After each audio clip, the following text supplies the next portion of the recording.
Hello friends, எங்கள் வீட்டில் புரட்டாசி 2வது வாரம் சனிக்கிழமை வழிபாடு நான் எப்படி செஞ்சோன்றது நான் ஆல்ரெடி உங்களுக்கு வீடியோ போட்டிருக்கேன். ஆனாலும் ஒரு சிஸ்டர் கேட்டிருந்தாங்க, இதில் வாங்கின அதாவது கோவிந்தாவுக்கு வாங்கின அரிசியையும் காசும் நீங்கள் என்ன பண்ணுவீங்க அப்படின்னு ஒரு சிஸ்டர் கமெண்ட்ஸ் பண்ணியிருந்தாங்க.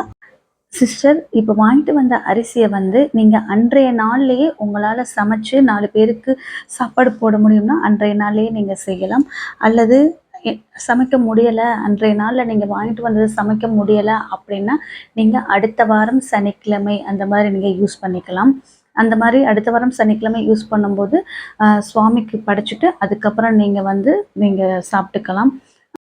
ஆனால் பீரியட்ஸ் டைமில் மட்டும் அந்த அரிசியை யூஸ் பண்ணக்கூடாதுங்க. மித்த நாளில் நம்ம அந்த அரிசியை யூஸ் பண்ணிக்கலாம். இப்போ எங்களுக்கு மொத்தம் 7 செம்பு இருந்துச்சு இல்லையா, கொஞ்சம் அரிசி நிறையா தான் இருந்துச்சு. நாங்கள் அன்றைய நாளில் ரெடிமேட் சொல்லியிருந்தனால, ரெடிமேட் சாப்பாடு வந்தனால வெளியில் இருக்கிறவங்களும் சரி, நம்ம வீட்டில் இருக்கிறவங்களும் சரி, எல்லாமே ரெடிமேட் சாப்பாடு தான் சாப்பிட்ட மாதிரி இருந்துச்சு. அதனால் அந்த அரிசியை நாங்கள் என்ன செஞ்சோம்னா, அரிசியில் இருந்த காசை திருப்பதி உண்டியல் எங்கள் வீட்டில் இருக்குது, ஸோ உண்டியலில் போட்டாச்சு. அதில் இருக்கிற அரிசியை இப்போ இன்னைக்கு சனிக்கிழமை சமைச்சு சாப்பிட்டோம்.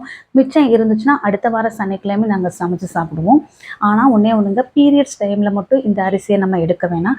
இப்போ உங்களுக்கு ஒரு கொஸ்டின் தோணும், நீங்கள் 2வது வாரம் நீங்கள் கோவிந்தா வழிபாடு செஞ்சனால 3வது வாரம் 4வது வாரத்தில் இந்த மிச்சம் இருக்கிற அரிசியை நீங்கள் யூஸ் பண்ணீங்க. 4வது வாரம் கோவிந்தா வழிபாடு செய்கிறவங்க அந்த அரிசியை என்ன பண்ணுவாங்க அப்படின்னு உங்களுக்கு கொஸ்டின் வரும்.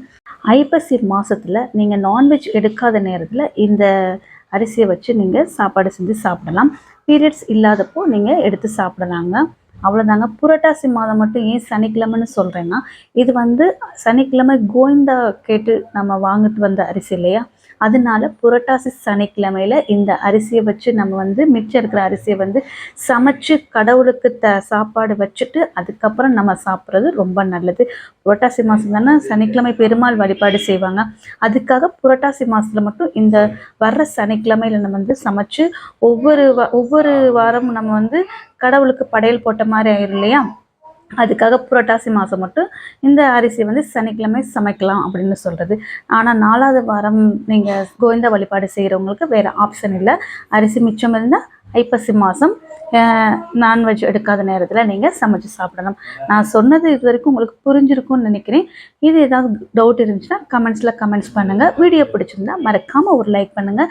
இதோட ஃபுல் வீடியோ ஆல்ரெடி நான் அப்லோட் பண்ணியிருக்கேன். எங்கள் வீட்டில் எப்படி புரட்டாசி மாதம் வழிபாடு செஞ்சோன்றது நான் அப்லோட் பண்ணியிருக்கேன். கண்டிப்பாக அதை போய் பாருங்கள். இந்த வருஷத்தில் எங்கள் வீட்டில் புரட்டாசி வழிபாடு செய்யும்போது நிறைய பேர் சாப்பிட்டாங்க. எங்களுக்கு அதுவே ரொம்ப சந்தோஷமாக இருந்துச்சுங்க. ஓகே ஃப்ரெண்ட்ஸ், வீடியோ இவ்வளோ நேரம் பொறுமையை பார்த்த உங்கள் அனைவருக்கும் நன்றி, வணக்கம், தேங்க்யூ.